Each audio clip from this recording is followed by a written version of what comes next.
찬송 성부 성자 성령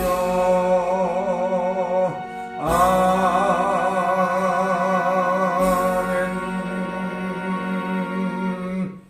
전능하사 천지를 만드신 하나님 아버지를 내가 믿사오며 그 외아들 우리 주 예수 그리스도를 믿사오니 이는 성령으로 잉태하사 봉정녀 마리아에게 나시고 본디오 필라도에게 고난을 받으사 십자가에 못 박혀 죽으시고 장사한 지 사흘 만에 죽은 자 가운데서 다시 살아나시며 하늘에 오르사 전능하신 하나님 우편에 앉아 계시다가 저리로서 산 자와 죽은 자를 심판하러 오시리라.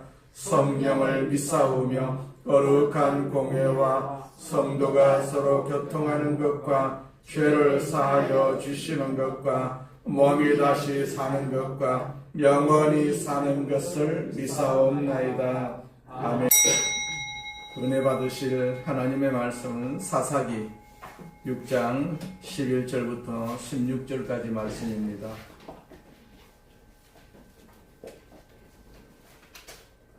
사사기 6장 11절부터 16절까지 말씀 같이 봉독합니다. 여호와의 사자가 아비에셀 사람 요아스에게 속한 오브라에 이르러 상수리 나무 아래 앉으니라.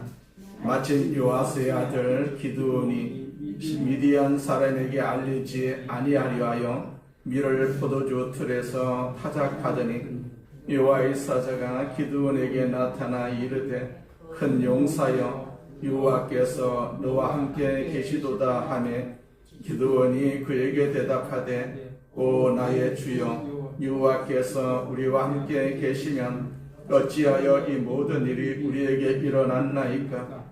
또 우리 조상들이 일찍이 우리에게 이르기를 여호와께서 우리를 애굽에서 올라오게 하신 것이 아니냐 한 그 모든 이적이 어디 있나이까.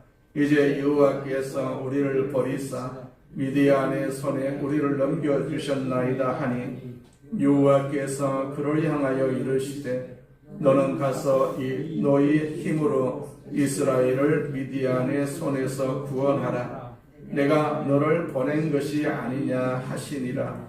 그러나 기드온이 그에게 대답하되 오 주여 내가 무엇으로 이스라엘을 구원하리까. 보소서 나의 집은 므낫세 중에 극히 약하고 나는 내 아버지 집에서 가장 작은 자니이다 하니 여호와께서 그에게 이르시되 내가 반드시 너와 함께 하리니 네가 미디안 사람 치기를 한 사람을 치듯 하리라 하시니라. 아멘.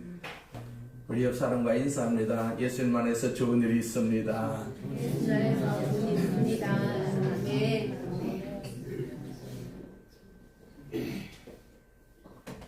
앞에 있는 우리 구호 세 번 한번 선포합니다. 나는 하늘의 복 땅의 복을 받았습니다. 나는 하늘의 복 땅의 복을 받았습니다. 나는 하늘의 복 땅의 복을 받았습니다. 아멘. 전능하신 하나님 아버지 감사합니다. 지난 한 주간 동안도 하나님께서 우리에게 늘 기름 부어주시고 지키시고 보호하여 주셔서 이렇게 건강한 모습으로 주님 전에 다시 서게 하심을 감사합니다.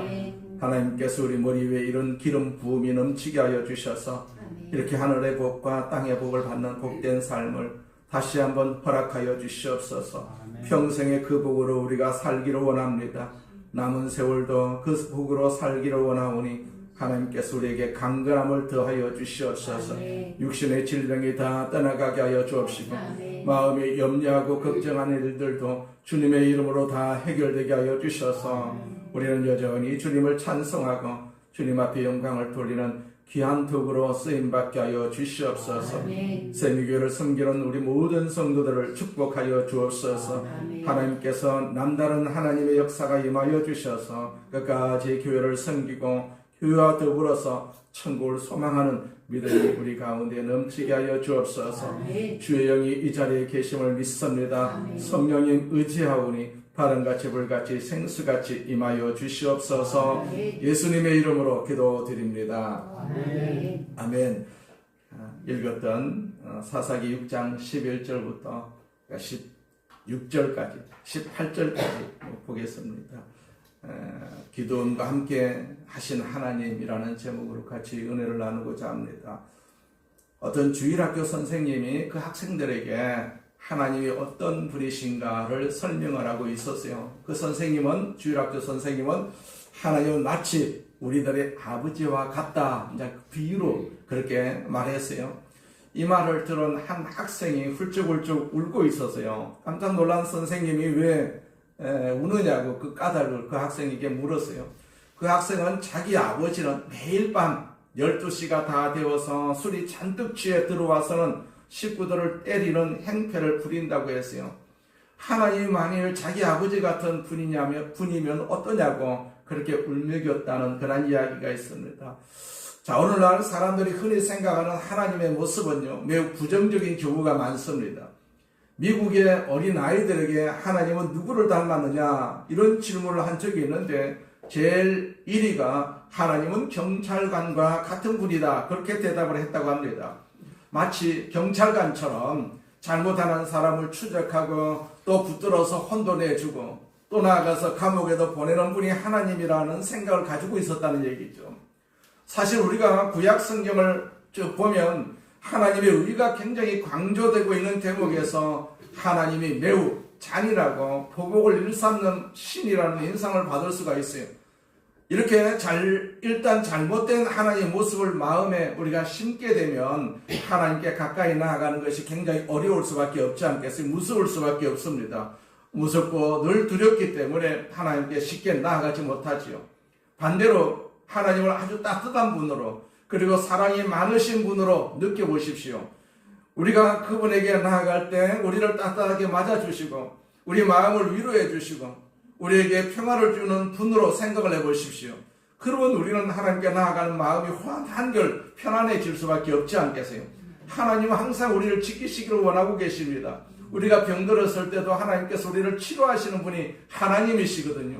그렇기 때문에 우리가 어려움이 있을 때 하나님께 나아갈 수밖에 없지 않겠어요? 하나님께서 나아가게 되면 우리를 치료해 주시고 우리를 건강하게 해 주시고 우리를 복되게 해 주신다라는 그런 분으로 우리가 하나님을 생각하게 되면 우리가 하나님께 나아오는 것이 굉장히 즐겁고 기쁠 수밖에 없지 않겠어요? 이 사사기 6장에서 사사 기드온이 만났던 하나님은요 매우 따뜻하고 걱정거리를 없애주시는 평강의 하나님이었어요. 우리가 구약 성경에서 하나님을 만나는 일은 언제나 두려운 일로 강조가 되었어요. 모든 것을 아시는 하나님, 절대적인 성결을 요구하시는 하나님, 그 하나님을 보는 것은 죽는 것이나 다름없다라고 성경에서 말씀하고 있었어요. 그래서 이스라엘 백성들이 출애굽기에 보면 하나님 만나는 것을 굉장히 두려워합니다. 그러나 기드온을 찾아오신 하나님은 매우 다른 모습으로 기드온을 찾아오셨어요. 6장 22절부터 24절까지 보면 기드온이 그가 여호와의 사자인 줄 알고 이르되 슬프도소이다. 주 여호와여 내가 여호와의 사자를 대면하여 보았나이다 하니 여호와께서 그에게 이르시되 너는 안심하라 두려워 말라 죽지 아니하리라 하시니라. 기드온이 여호와를 위하여 거기서 제단을 쌓고 그것을 여호와 살룸이라 하였더라. 그것이 오늘까지 아비에셀 사람에게 속한 오브라에 있더라. 그렇게 기록을 하고 있어요. 자, 기드온은 뜻하지 않게 하나님을 만났어요. 기드온은 당연히 하나님을 만났기 때문에 죽는 줄 알고 슬퍼하는데 하나님께서 안심하라 두려워하지 말아라 죽지 아니하리라 따뜻하고 부드럽게 말씀을 하신 겁니다. 기드온은 하나님을 만났던 그 장소에 제단을 쌓았어요. 그리고 그 제단을 여호와 살룸이라고 불렀습니다. 무슨 뜻입니까? 하나님은 평화이시다, 하나님은 평강이시다 라는 뜻으로 그 제단을 쌓고 하나님께 영광을 돌렸어요. 기드온이 살았던 때는 주전 12세기쯤 됩니다. 이스라엘 백성들은 태평성대가 지나면 꼭 하나님을 멀리하고 또다시 하나님 앞에 범죄를 하는 그러한 과정을 볼 수가 있어요. 죄를 짓습니다. 편안하니까 자꾸 죄를 짓습니다. 사사기 6장을 시작하는 1절에서도 보면 이스라엘 자손이 또 여호와의 목전에 악을 행하였으므로 여호와께서 7년 동안 그들을 미디안의 손에 넘겨주시니 그렇게 기록을 하고 있어요. 범죄한 이스라엘 백성을 깨우치기 위해서 하나님은 미디안이라는 동쪽, 요단 동쪽에 살고 있던 유목민들을 사용해가지고 이스라엘 백성들을 고통에 처하게 하십니다. 7년 동안이나 매년 농사철이 되어서 이스라엘 백성들이 파종을 하고 나면 미디안 사람들이 어김없이 찾아와가지고 농산물을 다 거두어 가버립니다. 3절과 4절에 보면 이스라엘이 파종한 때면 미디안 사람, 아말렉 사람, 동방 사람이 치러 올라와서 진을 치고 가사에 이르도록 토지 소산을 멸하며 이스라엘 가운데 먹을 것을 남겨두지 아니하며 양이나 소나 나귀도 남기지 아니하니 그렇게 기록을 하고 있어요. 정해진 때 국가가 그 백성에게 세금을 징수하는 것처럼 파종이 끝나면 그 미디안 사람들은 꼭 이스라엘 사람들의 모든 농산물을 파헤치고 빼앗아 갑니다. 결국 이스라엘 사람들이 목숨을 부지하기 위해서 토굴 생활을 시작합니다. 그게 2절 말씀이죠. 미디안의 손이 이스라엘을 이긴지라 이스라엘 자손이 미디안으로 말미암아 산에서 웅덩이와 굴과 산성을 자기들을 위하여 만들었으며 그렇게 기록을 하고 있어요. 미디안 사람들이 농작물에만 피해를 입힌 것이 아닙니다. 여기 소나 양과 가축도 남겨두지 않았습니다. 뿐만 아니라 여자와 아이들도 다 끌고 갔습니다. 그래서 여자와 아이들을 숨겨두기로 하고 먹을 양식을 감춰두기 위해서 산에 굴을 파서 생활을 합니다. 이스라엘 백성들은요, 굴에서 생활하면서 7년이라는 고통스러운 세월을 보냈습니다. 견디다 못한 그들은요, 비로소 자신들의 잘못을 깨닫습니다. 자신들이 하나님의 징계를 받고 있음을 깨달았어요. 이제 그들은 해야 할 일이 무엇입니까? 무슨 일을 해야 할까요? 바로 하나님께 부르짖는 일이었어요. 하나님께 부르짖는 일. 사사기에서 반복되는 악순환의 한 예라고도 할 수가 있죠. 이스라엘은 죄를 범하고 고통을 당하면 주님 앞에 부르짖어서 기도합니다. 그래서 구출을 받습니다. 죄와 고통과 기도와 구출, 이것이 사사기에 반복되는 이스라엘 백성들의 모습임을 우리는 알 수가 있지 않겠어요? 6절을 보면 이스라엘이 미디안으로 말미암아 궁핍함이 심한지라 이에 이스라엘 자손이 여호와께 부르짖었더라. 이스라엘 백성들이 여호와께 구원을 부르짖었습니다. 하나님께서 그들의 부르짖음을 들으시고 사사를 한 사람 세웁니다. 그 시대를 구출하고 그 백성을 구하기 위해서 한 사람의 사사를 보냅니다. 그 사람이 바로 기드온이라고 이름하는 아주 평범한 농부였어요. 기드온은 주로 밀농사를 지었어요. 성경은 그가 요아스의 아들이었다 그렇게 말씀하고 있어요. 요아스라는 이름의 뜻은 본래 절망이다라는 뜻을 가지고 있어요. 그것은 본명이 아닐 가능성도 있어요. 어떻게 이름을 절망으로 짓겠습니까? 그 시대가 하도 절망적이어서 그 이름을 절망이라고 붙였는지도 모릅니다. 그의 아들로 태어난 기브온은 오브라에 살고 있었는데 뜻밖에도 하나님이 그를 찾아오셨어요. 기드온이 만난 하나님은 어떤 하나님일까요? 혹 우리가 만난 하나님은 어떤 하나님이실까요? 지금 이 순간 우리가 경험하고 있는 하나님은 어떤 분이라고 생각을 합니까? 기도원의 경험을 통해서 우리가 만나는 하나님은 어떤 분인지 우리가 좀 생각을 해볼 필요가 있지 않겠어요? 첫째로 하나님은 우리의 가능성을 믿어주시는 분이십니다. 우리의 가능성을 보십니다. 우리는 우리의 가능성을 아예 싹부터 찐물러가지고 이렇게 그런 사회 속에서 우리가 사는 경향이 많이 있습니다. 우리는 우리를 인정하고 격려하는 대신에 멸시하고 천대하고 무시하는 그런 때로는요, 너 같은 게 무엇을 할 수가 있느냐, 이런 식의 태도를 취하는 사람들과 우리가 같이 살고 있지 않겠어요? 우리는 그럴 때마다 좌절할 수가 있고 넘어질 수가 있고 포기하는 삶을 살 수가 있습니다. 기드온이 바로 그런 사람이었지 않겠어요? 그는 스스로 절망을 자초하면서 삶을 살던 아주 비참한 그런 농부에 불과했어요. 그 15절의 고백이 기드온이 생각했던 자기 자신의 자화상입니다. 기드온이 그에게 대답하되 오 주여 내가 무엇으로 이스라엘을 구원하리까? 보소서 나의 집은 므낫세 중에 극히 약하고 나는 내 아버지 집에서 가장 작은 자니이다. 그렇게 고백하는 것을 볼 수가 있어요. 기드온은 자기 자신을 단순히 낮추는 정도가 아니라 정말로 비천한 자이고 보잘것없는 자라고 생각하면서 살고 있었어요. 숨어서 살고 있었어요. 그런데 주께서 그에게 나타나신 것입니다. 하나님께서 기드온에게 하신 첫 번째 말씀을 들어보십시오. 12절 말씀에 보니까 여호와의 사자가 기드온에게 나타나 이르되 큰 용사여 여호와께서 너와 함께 계시도다. 자, 하나님은 기드온을 만나자마자 그를 큰 용사라고 하셔요. 큰 용사. 이때 기드온이 얼마나 놀랐겠습니까? 기드온은 어리둥절에 말문이 막혔을 것입니다. 자신을 제일 작은 자로 여기고 있던 그에게는 얼토당토 않은 그런 소리였지 않겠어요? 큰 용사요. 우리가 모두가 다 큰 용사입니다. 우리가 병들어서 골골해도, 우리가 가난해도 하나님께서는 우리를 보실 때 큰 용사다, 그렇게 말씀을 하고 계십니다. 그래서 우리는 스스로 나는 큰 용사다, 세상에서는 보잘것없는 그런 작은 자라 할지라도 나는 큰 용사다라는 사실을, 우리가 그 이미지를 우리가 마음속에 항상 새기고 있어야 돼요. 하나님이 그렇게 말씀을 하시거든요. 기드온은요 제일 작은 자였지 않습니까? 토굴에 살면서 숨어서 곡식을 터는 그런 위치에 있었는데 하나님께서 나타나시자마자 그를 큰 용사다라고 부르시는 것을 볼 수가 있습니다. 그래서 우리는 큰 용사다라는 사실을 우리가 기억을 할 필요가 있어요. 그 말이 사실입니다. 그 말이 지어낸 것이 아닙니다. 사실입니다. 하나님은 기드온의 현재를 보신 것이 아니라 기드온의 미래를 보시기 때문에 큰 용사여 그렇게 부르신 것을 볼 수가 있어요. 하나님이 함께 하실 때는요 평범한 농부도 큰 용사가 될 수가 있습니다. 우리도 하나님이 늘 함께 하시지 않겠어요? 그렇기 때문에 나는 큰 용사라고 할 수가 있습니다. 큰 용사, 나는 큰 용사다. 큰 용사면요 악한 나귀가 틈타지 못합니다. 그렇기 때문에 나는 스스로 큰 용사다라고 자꾸 외쳐야 되는 것이죠.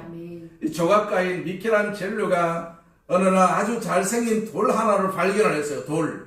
그는 그 돌을 보고서 미칠 듯이 좋아했다고 합니다. 그는 소리를 내어서 웃으면서 이렇게 외쳤어요. 그 돌을 보고 다윗이 걸어 나온다, 다윗이 걷고 있다, 그 돌을 보고 그렇게 외쳤어요.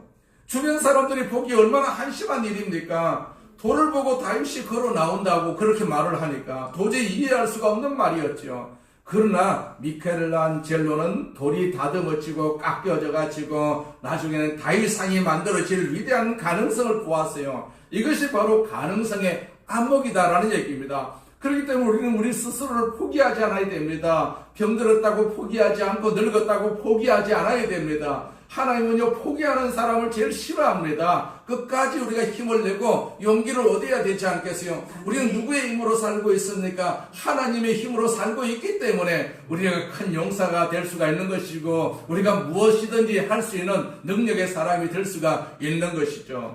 하나님은 이 가능성을 가지고 하잘것없는 기드온을 바라보고 선택을 하셨어요. 주께서 그와 함께 하시고 그를 사용하실 때 일어날 놀라운 미래를 보셨어요. 성경의 다른 인물 가운데도 주께서 그 가능성을 보신 사람들이 있습니다. 예수님의 수제자 시몬 베드로는 어떤 사람이었어요? 그는 정서적으로 지극히 불안정한 그런 사람이었습니다.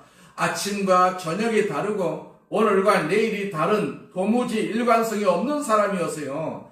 믿음이 안 가는 사람입니다. 그런데 어느 날 주님을 위해서 목숨이라도 내어놓겠다고 그렇게 큰 소리 했다가 상황이 전혀 불리해지니까 쉽게 주님을 부인하기도 한 사람이 있지 않겠어요? 어느 날 주님이 제자들의 발을 씻길 때 처음에는 발을 내놓지 않았어요. 주님이 어떻게 내 발을 씻길 수가 있습니까? 절대로 안 됩니다. 그때 주님께서 이런 말씀을 하시지요. 내가 너를 씻기지 아니하면 내가 너와 상관이 없다. 그렇게 말을 하니까 자 목욕까지 시켜달라고 베드로가 그렇게 부탁하던 사람이죠. 그러니까 다음 행동과 말을 예측할 수가 없는 불안정한 사람이 바로 베드로입니다. 베드로는 변덕쟁이입니다. 변덕쟁이. 그런 사람을 찾아오신 주님의 첫 말씀이 무엇인지 아십니까? 요한복음 1장 42절에 보면 네가 요한의 아들이니 장차 개발하리라 그렇게 말씀하셨어요. 여기서 중요한 말은 장차라는 말입니다. 장차. 개발은 베드로의 그 아람식의 표현이거든요. 뜻은 반석이라는 뜻입니다. 이 반석은 베드로의 성격에 얼마나 어울리지 않는 이름이지 않습니까? 그러나 주님은 그 육중하고 안정감이 있는 반석, 이 반석 위에 주님의 교회를 세우리라고 그렇게 말씀을 하셨어요. 베드로는 주님 손에 붙들려서 결국은요, 그의 삶이 완전히 변한 것을 볼 수가 있지요. 주님은 주님 앞에 겸손히 복종하는 삶에 그 나타날 위대한 가능성, 그 초대교회 기초가 베드로를 통해서 세워질 것을 보셨어요. 하나님은 그 가능성을 보고 그를 믿어주신 것 아니겠어요? 우리에게도 가능성이 있습니다. 우리가 천국 갈 때까지 그 가능성을 가지고 있고 그 가능성을 믿어주시는 분이 하나님이십니다. 세상은 우리를 믿어주지 못해도 하나님은 우리를 믿어주신다라는 사실입니다. 우리 장로님을 믿어주시고 우리 권사님들을 믿어주시고 우리 집사님들을 믿어주시는 것입니다. 믿고 우리가 의지하면 그 믿음대로 된다라고 성경에서 말씀하고 있죠. 자, 우리가 도무지 믿지 못할 사람이라는 그러한 비판의 소리를 들어본 적도 있지 않겠어요? 내가 내 자신을 믿지 못해서 괴로운 밤을 뜬 눈으로 세워본 적도 있지 않겠어요? 걱정할 필요가 없어요. 걱정할 필요가 없습니다. 여기 주님의 음성이 있어요. 주께서 이렇게 말씀하십니다. 나는 너를 믿는다. 나는 너를 믿는다라는 얘기입니다. 맞습니다. 하나님 우리 한 사람 한 사람을 신뢰하고 계십니다. 내가 걱정할 이유가 없어요. 하나님 뜻대로 내가 살고 있는데 내가 무슨 걱정을 합니까? 병원에 간들 무슨 걱정이 있고 치료를 하는데 무슨 걱정이 있습니까? 하나님께서 나와 함께 하시기 때문에 우리는 걱정할 이유가 없습니다. 하나님께 더 모든 것을 맡기면 그것으로 끝나는 것입니다. 세상 사람들은요 모두 우리를 버리고 포기해도 오직 하나님 한 분만은요 우리를 저버리지 않습니다. 또 한 걸음 더 나아가서 그분은 우리에게 기대를 걸고 계세요. 기대를 걸고 계십니다. 하나님은 내가 가지고 있는 가능성을 아시기 때문에 기대를 걸고 계시거든요. 자, 우리가 막달라 마리아를 보십시오. 그를 성경에서는 창기다 그렇게 부르고 있지 않겠어요? 그는 버림받은 여자였어요. 누가 이 여인을 동정할 수가 있겠습니까? 그러나 하나님께서는 이 창기 막달라 마리아에게서 성녀 막달라 마리아의 가능성을 보셨어요. 예수께서는 예수 믿는 사람들을 핍박하고 살기 등등한 젊은 관원인 사울에게조차 가능성을 발견한 것을 볼 수가 있지 않겠어요? 훗날 사울이 열정적으로 생애를 바칠 전도자 바울이 될 수가 있음을 예수님께서 보셨어요. 하나님은요 우리가 주님께 헌신할 때 우리가 어떻게 변화되고 주님의 사람이 될 것인지를 예측하고 계세요. 자, 우리의 가능성을 보고 우리에게 다가오시는 하나님, 우리의 가능성을 믿어주시는 하나님, 그 하나님의 이름은 평강이다 그렇게 말씀하고 계세요. 평강의 하나님 우리에게 찾아오시게 되면 내가 평강할 수밖에 없어요. 이 세상은 평강하지 않습니다. 불안할 수밖에 없습니다. 그러나 우리가 예수님이 우리에게 찾아오실 때는 항상 평강을 가지고 오신다라는 사실입니다. 내 마음속에 평강이 없으면 주님을 모시기를 바랍니다. 주님께서 나에게 평강을 주시옵소서, 평강을 주시옵소서. 그리하면 주님께서 나에게 오셔서 평강을 주실 줄로 믿습니다. 두 번째로 하나님 우리의 불평도 받아주십니다. 13절 말씀 봅니다. 기드온은 하나님을 보자마자 불평부터 늘어놓지요. 기드온이 그에게 대답하되 오 나의 주여 여호와께서 우리와 함께 계시면 어찌하여 이 모든 일이 우리에게 일어났나이까? 또 우리 조상들이 일찍이 우리에게 이르기를 여호와께서 우리를 애굽에서 올라오게 하신 것이 아니냐 한 그 모든 이적이 어디 있나이까? 이제 여호와께서 우리를 버리사 미디안의 손에 우리를 넘겨주셨나이다 하니, 자, 기드온의 불평은 오늘 우리의 불평과 흡사할 수밖에 없지 않겠어요? 어찌해서 하나님은 내가 이 어려움을 당하고 이 고통과 멸시천대를 밖에 내버려 두시는지를 우리가 따지는 것이죠. 기드온은 애굽에서 나오게 하신 기적을 왜 지금은 베풀지 않느냐고 불평을 합니다. 하나님이 살아계시다면 기적을 일으켜야 하지 않겠느냐고 합니다. 여호와께서 이스라엘을 버린 것이 아니냐라고 그렇게 항의를 합니다. 기드온의 불평을 들은 하나님이 어떻게 응답을 하셨습니까? 만약에 우리가 왕이라면 그 신하가 와가지고 나한테 막 불평을 이렇게 터뜨리게 되면 그 신하를 어떻게 하겠습니까? 아마 왕에게 대든 죄로 말미암아서 감옥에 가두었을는지도 모르지 않겠어요. 그런데 기드온을 향한 하나님의 반응은 전혀 그렇지 않습니다. 하나님 앞에 항의를 해도 하나님께서 그를 무시하지 않았어요. 14절 말씀에 보니까 여호와께서 그를 향하여 이르시되 너는 가서 이 너의 힘으로 이스라엘을 미디안의 손에서 구원하라. 내가 너를 보낸 것이 아니냐. 자, 이 말씀에서 우리가 눈여겨볼 것은 여호와께서 그를 향하여 라는 구절입니다. 여호와께서 그를 향하여. 자, 이는 하나님께서 단순히 기드온을 쳐다보았다는 말이 아닙니다. 여기서 향하여라 이 단어는 지극한 연민의 심정으로 그를 주시하는 모습이거든요. 마치 인정이 많고 통찰력 있는 상남자와 같은 그런 모습입니다. 그 내담자를 이해하고 그의 고통을 공감하는 상담자가 그를 도울 목적으로 안타깝게 여기면서 바라보는 연민의 모습입니다. 그 앞에서는 어떤 불평도 통할 수가 있을 것 같은 모습이죠. 자, 한 사람이 다른 사람의 불평을 받아주는 데는 한계가 있어요. 때때로 우리가 불평을 하다 보면 불평을 받아주던 사람이 오히려 화를 내는 경향이 있습니다. 그러면 두 사람의 관계가 악화되어 가지고 서로 이렇게 헤어질 위험에 있지 않겠어요? 사람에게 불평을 털어놓는 데는 한계가 있고 위험이 있어요.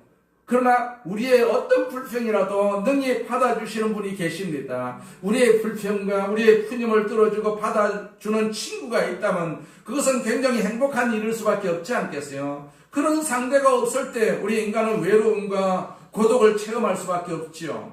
마음을 털어놓을 상대가 없어서 답답한 가슴을 안고 살아갑니다. 그럴 때 우리는 누구 앞에 나와야 됩니까? 하나님 앞에 나오죠. 사람에게 우리가 하소연하면 그 하소연이 한두 번은 들어줘도 나중에는 싫다고 그러지요. 그러나 하나님 우리가 아무리 하소연을 해도 불평을 해도 다 들어주신다라는 사실입니다.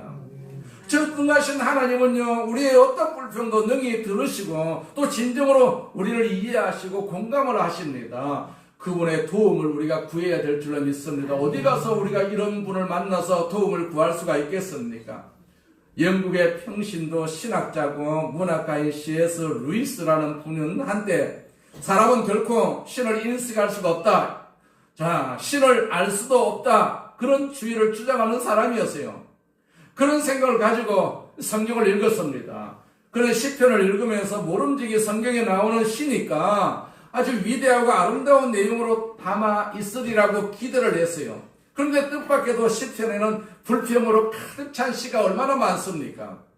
원수를 심판하게 달라고 하는 그러한 타는 시가 얼마든지 있습니다. 어떻게 성경에 이런 시가 기록되어 있는지 의아했어요. 그래서 루이스는요, 그 가운데서 진리를 깨닫습니다. 하나님은 인간의 어떤 불평도 능히 들으시고 또 문제를 해결해 주시는 크신 분임을 깨달았어요. 그렇습니다. 하나님은 인간의 어떤 고통이나 절망스러운 상황도 다 이해를 하시고 우리의 불평을 말없이 들어주십니다. 그렇기 때문에 우리가 하나님 앞에 나오는 것 아니겠습니까? 그리고 그분 앞에 우리의 고통스러운 형편을 우리가 다 털어놓을 수가 있거든요. 히브리서 기자는 이렇게 말합니다. 히브리서 4장 15절에 우리에게 있는 대제사장은 우리의 연약함을 동정하지 못하실 이가 아니다. 그렇게 말했어요.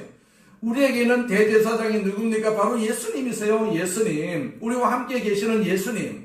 그분은 우리의 연약함을 동정하지 못하시는 분이 아니다라는 얘기입니다. 그래서 우리를 하나님의 은혜의 보좌 앞에 담대히 나오라고 그렇게 말씀을 하십니다. 이 하나님의 이름은 마땅히 평강이어야 하지 않겠습니까? 우리의 불평을 다 들으시고 우리에게 안심하라고 하시는 그 하나님, 이 하나님을 우리는 신뢰하고 있는 것입니다. 그 하나님을 믿는 것입니다. 우리가 많이 믿어야 돼요. 많이 믿고 크게 믿어야만이 우리가 염려하고 걱정하지 않지요. 조금만 믿어보세요. 염려하고 걱정할 수밖에 없지 않겠어요.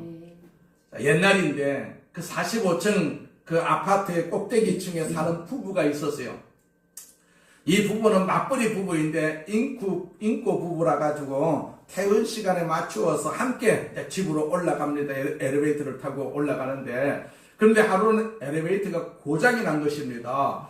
이 부부는 하는 수 없이 걸어서 45층을 가야 되지 않겠어요? 45층을 걸어간다고 생각을 해보세요. 얼마나 아득합니까? 하지만 이 45층까지 걸어간다는 것이 끔찍하니까, 그래서 그 지루함을 잊기 위해서 재미있게 걸어 올라가기 위해서 번갈아 가면서 무서운 이야기를 이제 하기로 했어요. 이야기를 하다 보니까 무슨 귀신, 뭐 처녀 귀신, 몽달 귀신, 빗자루 귀신, 화장실 귀신, 귀신이라는 귀신은 다 나옵니다. 45층까지 걸어가야 되니까. 자, 드디어 44층까지 왔어요. 이번에는 이제 아내가 이야기를 할 차례입니다. 아내는 조용히 이야기를 꺼냈어요. 자, 그런데 그 이야기를 들은 남편이 거품 물고 그만 기절을 하고 말았어요. 자, 남편을 기절시킨 그 이야기는 어떤 이야기였을까요? 그 부인이 남편한테 하는 얘기가 여보 나 경비실에서 열쇠 안 찾아와서 그렇게 얘기를 하더랍니다. 얼마나 기절할 만하지 않겠습니까? 45층을 겨우 올라왔는데 옛날에는 뭐 자동문이 아니었기 때문에 열쇠를 열고 경비실에다 맡겨놓고 다녔던 것 같아요. 기절할 수밖에 없지요. 자, 세 번째로 하나님은 우리의 시험까지도 용서하십니다. 자, 하나님이 기드온에게 뭐라고 말씀하세요? 내가 너를 통해서 이스라엘을 구원하겠다. 너를 사용하겠다. 너를 쓰겠다. 그렇게 말씀을 하셨어요. 이게 기드온에게만 말씀하신 것이 아닙니다. 오늘 우리에게도 말씀하시는 말씀이거든요. 우리 권사님들을 쓰시겠다. 우리 장로님을 쓰시겠다. 우리 집사님을 쓰시겠다. 우리가 불편해도 우리가 없어도 우리가 건강하지 못해도 하나님께서 우리를 쓰시겠다라는 얘기입니다. 천국 갈 때까지 우리를 써야 되지 않겠어요? 하나님 우리를 버리시게 되면 우리는 어떻게 하겠습니까? 그렇기 때문에 하나님께서는 이렇게 너를 사용하겠다. 너를 쓰겠다. 그렇게 말씀을 하십니다. 그러나 이 말만 믿고 지금까지 농사만 짓고 있던 사람이 나라를 위해서 일하기가 그렇게 쉬운 일은 아니지 않겠어요? 그래서 17절에서 기드온은 하나님께 이렇게 요청을 합니다. 기드온이 그에게 대답하되 만일 내가 주께 은혜를 얻어 싸우면 나와 말씀하신 이가 주 되시는 표징을 내게 보이소서. 자, 하나님에게 진짜 하나님인지 표징을 요구를 합니다. 진짜 하나님인 것을 확인해야 믿고 말씀을 따르겠다는 것이죠. 기드온은 3번씩이나 하나님을 시험하는 장면이 이후에 나옵니다. 첫 번째 시험입니다. 19절부터 21절까지 보면 기드온이 예물을 가지고 와가지고 주 앞에 드리기까지 떠나지 마시고 잠깐 기다려달라고 요구를 하지요. 그리고 예물을 반석 위에다가 염소 새끼와 누룩을 넣지 않은 떡을 넣고 그 위에다 국을 쏟았습니다. 여호와의 사자가 지팡이를 내밀어 가지고 고기와 무교 전병에 갖다 대니까 그 끝을 갖다 대니까 그것들이 다 불에 탔어요. 마술 같은 사건이 일어난 것입니다. 이만하면 하나님인 것을 믿을만 하지 않겠어요? 그런데 아직도 그 증거만으로 미흡했던 것 같습니다. 그래서 또 한 번 하나님께 증거를 요청합니다. 기드온이 두 번째 시험이죠. 36절부터 38절에 보면 기드온이 양털 한 뭉치를 가져다가 엉뚱한 요청을 합니다. 밤에 그 타작마당에 양털을 두고 양털 주변은 마르고 양털만 이슬에 적게 해달라는 부탁을 합니다. 그런데 정말로 그대로 되었어요. 자, 기드온은 이렇게 희한한 일이 벌어졌는데도 불구하고 만족하지 못했어요. 또 세 번째, 그것이 바로 39절부터 40절에 있는 말씀이죠. 이번에는 기드온도 하나님께 죄송한 마음이 들었던지 진노하지 말아 달라는 간구를 먼저 합니다. 한 번 더 하나님의 약속을 보장하는 증거를 요구해서 이 내용인즉 둘째 시험과 반대로 양털 주변에는 이슬이 적고 이번에는 양털만 마르게 해달라고 그런 시험을 합니다. 자, 하나님 편에서 볼 때는 참으로 믿음 없고 한심 없는 아주 괘씸한 일이 아니겠습니까? 그런데도 불구하고 하나님은 이를 허락하시는 것을 볼 수가 있습니다. 허락하십니다. 하나님은 사람들이 하나님을 시험하는 것을 그렇게 좋아하지 않으세요. 그런데도 시험을 허용하시는 이유는 무엇입니까? 그 마음의 동기를 보시기 때문에 시험을 허락하시는 것을 봅니다. 자, 기드온의 마음은 의심을 몰아내고 싶어 했겠죠. 불확실한 것을 확실하게 하려는 열망이 있었겠죠.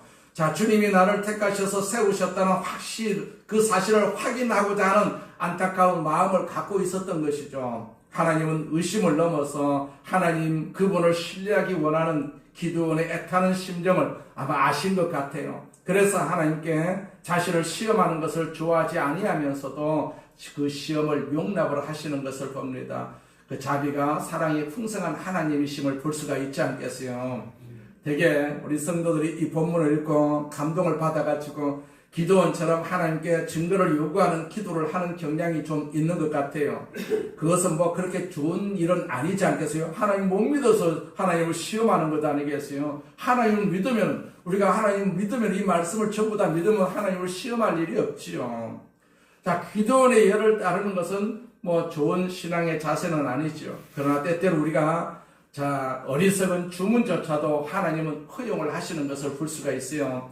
자, 한 청년이 결혼을 해야 하는데 한 명의 여자만 좋아해서 결혼하면 관계가 없는데 자기 주위에 여러 명의 여자가 있습니다. 그 여자들 중에 어느 여자가 합당한지를 놓고 고민을 하기 시작을 합니다. 그리고 이 청년은 곧장 미국으로 유학을 떠나야 할 그런 입장이었어요. 어찌하든지 이 한 여자를 정해서 약혼이라도 하고 떠나고자 하는 그런 마음이 있었어요. 그래서 이 청년은 평생 처음으로 한 주간을 작정을 하고 새벽 기도를 나갔다고 합니다. 일주일 동안 어떤 모습으로라도 여러 여자들 중에 한 여자를 선택하게 해달라고 열심히 기도를 합니다. 매일 새벽에 같은 기도를 계속해서 합니다. 월요일, 화요일, 수요일, 목요일 지나고 금요일 와도 아무 응답이 없는 것입니다. 얼마나 답답하겠어요. 이제 토요일 새벽이 되었어요. 마지막 날이지 않겠어요? 그런데 그날따라 기도를 하는데 이상하게 눈물이 막 쏟아지는 것입니다. 그리고 왠지 모르게 마음이 평안해졌어요. 하나님께 감사하는 그런 마음도 들었다는 얘기입니다. 기도를 마치고 이제 눈을 딱 떴는데 자기 옆에 한 자매가 앉아 있는 것입니다. 바로 지금의 아내가 된 사람이에요. 그때 만난 그 여자가 아내가 되었죠. 그 자매는 그날 처음으로 새벽 기도를 나온 것입니다. 두 사람의 눈이 마주쳤어요. 순간 무엇을 의미하겠습니까? 무슨 의심할 수가 있겠습니까? 하나님의 확실한 응답이었음을 알 수가 있지 않겠어요? 자, 어떤 식으로든지 간에 하나님의 응답을 받기는 했지만은 이런 기도는 권장할 만한 기도가 되지 않는다라고도 볼 수가 있지 않겠어요? 왜냐하니까 주님을 시험하는 것이죠. 시험하지 말라고 했어요. 그런 기도는 모범이 되지 못하죠. 그런데도 불구하고 하나님은 때때로 우리의 이런 주문을 받으시고 그분을 시험하는 것까지도 용납을 하신다라는 사실도 우리가 충분히 알 수가 있지 않겠어요? 우리는 하나님을 믿으면 됩니다. 무조건 믿으면 됩니다. 하나님 자신을 믿을 수 있는 여건을 우리 주변에 얼마든지 마련해 놓고 계시지 않겠어요? 그런데도 불구하고 그 하나님을 신뢰하지 못하고 자꾸만 하나님을 시험하는 그런 것은 좋지 않다라는 사실을 우리는 알 수가 있지 않겠어요? 그러니까 말라기 3장 10절에 보면 주님께서 이런 말씀을 하시죠. 만군의 여호와가 이르노라 너희 온전한 11조를 창고에 들여 나의 집에 양식이 있게 하고 그것으로 나를 시험하여 내가 하늘 문을 열고 너에게 복을 쌓을 것이 없도록 굳지 아니하나 보라고 그렇게 말씀을 하셨어요. 자, 예수께서 사탄에게도 주 너희 하나님을 시험하지 말라 그런 말씀을 하셨어요. 시험하는 것은 결국 누가 하는 일입니까? 사탄이 하는 일입니다. 사탄이 하는 일. 그렇기 때문에 우리는 하나님을 시험할 대상이 아니라 믿음의 대상임을 우리는 항상 기억해야 될 줄로 믿습니다. 하나님은 항상 우리가 믿어요. 사람은 못 믿어도 나라는 못 믿어도 하나님은 우리가 믿어야 된다라는 얘기입니다. 믿을 대상이 있다는 것이 얼마나 할렐루야 얼마나 축복입니까? 그런데 말라기 선지자를 통해서 말씀하시기를 하나님을 시험하라 그렇게 말씀을 하셨어요. 그 이유는 무엇입니까? 우리에게 복을 내리고 싶어 하시기 때문에 그런 시험을 하라고 그렇게 말씀을 하시는 것을 봅니다. 하나님은 자신을 시험하는 것까지 허용하실 정도로 우리를 사랑하시고 우리에게 복 주시기를 간절히 원하고 계십니다. 자, 우리는 지금 자신의 모습에 혹 낙심하고 절망하는 경향도 있습니다. 그 옛날 기드온을 만나셨던 평강의 하나님이 지금 우리를 돌보고 계신다라는 믿음을 가지시길 바랍니다. 그분은 우리를 믿어요. 우리가 늙어서도 믿습니다. 우리를 믿어요. 우리가 하나님 믿는 것보다도 하나님이 나를 더 많이 믿습니다. 우리 장로님을 더 많이 믿고 우리 권사님들을 더 많이 믿어요. 우리 집사님을 더 많이 믿습니다. 내가 하나님 믿는 것보다도 훨씬 더 많이 믿습니다. 나 정도 믿음을 가지게 되면요 우리는 얼마든지 하나님으로부터 버림을 받을 수가 있습니다. 그런데 하나님의 믿음은 너무나도 크다라는 사실입니다. 그분은요 우리를 향한 기대를 품고 있어요. 자, 그분은 우리의 빛나는 가능성을 믿고 계십니다. 그리고 내 어떤 불평도 다 받아주십니다. 그분께 나와서 모든 것을 고백하시기 바랍니다. 우리가 어디에 고백할 때가 어디 있습니까? 하나님 앞에 고백하는 것 하나님께서 다 받아주신다고 말씀하시는데 우리가 고백 못할 이유가 어디 있겠습니까? 하나님을 절대로 우리가 포기하지 않아야 됩니다. 하나님 마침내 우리를 신뢰하게 하시고 안심시키시고 우리가 동행하면서 우리를 사용하시는 것을 볼 수가 있습니다. 미래를 향해서 전진하게 하시는 하나님, 그분의 이름은 샬롬이다 라고 말씀하신 샬롬, 그분의 이름은 평강이십니다. 이 평강이 하나님 바로 우리를 쓰시고자 원하고 계십니다. 우리에게 늘 평강을 주시기를 원하고 계십니다. 우리를 둘러싸고 있는 환경이 어둡다면 하나님을 우리가 의지해야 되지 않겠어요? 지금 하나님을 우리가 의지할 때이지 않겠어요? 어디 가서 우리가 말할 수가 있는 그런 환경이 못 되지 않겠어요? 주님을 바라보고 그분의 눈으로 나의 미래를 우리가 항상 바라보시기를 바랍니다. 우리의 비천한 인생도 하나님께서 들어 쓰실 때 위대한 삶으로 변할 수가 있습니다. 우리를 믿고 잠재된 가능성을 개발시켜 주시는 그분께 우리의 모든 부끄러움을 다 드러내시기 바랍니다. 사람에게는 우리가 드러내지 못해도 하나님께는 다 드러낼 수가 있지 않겠습니까? 자, 확신이 서기까지 우리는 하나님을 시험하는 한이 있더라도 믿음의 자리에 서서 우리가 주님을 의지하면서 살아야 될 줄로 믿습니다. 하나님께서 계획하신 미래를 향해서 힘차게 우리가 나아가야 되죠. 나를 위해서 하나님께서 일하고 계신다. 계획을 가지고 계신다. 우리는 포기해서도 하나님이 절대로 우리를 포기하지 아니하신다라는 사실을 우리는 기억해야 될 줄로 믿습니다. 우리 한 사람 한 사람에게는 하나님의 뜻이 있습니다. 하나님의 계획이 있습니다. 그 계획대로 우리가 살아가고 있기 때문에 하나님께서 나를 향한 계획을 사용하여 주시옵소서, 허락하여 주시옵소서. 나는 하나님 계획대로 살겠습니다. 이런 믿음을 가지고 사시기를 주의 이름으로 축원을 드립니다.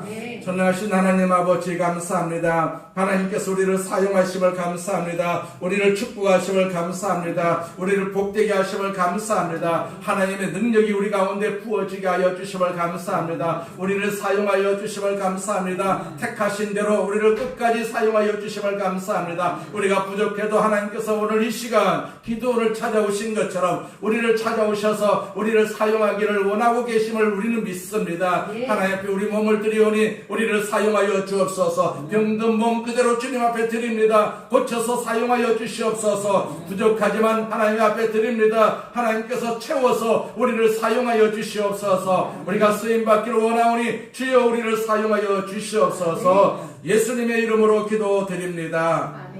아멘. 우리 말씀을 생각하면서 통성으로 기도합니다. 하나님 나를 사용하여 주시옵소서. 내 몸을 사용하여 주옵소서. 내 지혜를 하나님께서 허락하여 주셔서 그 지혜대로 사용하여 주시옵소서. 통성으로 기도합니다. 할렐루야. 전능하신 하나님 아버지 감사합니다. 감사합니다. 감사합니다.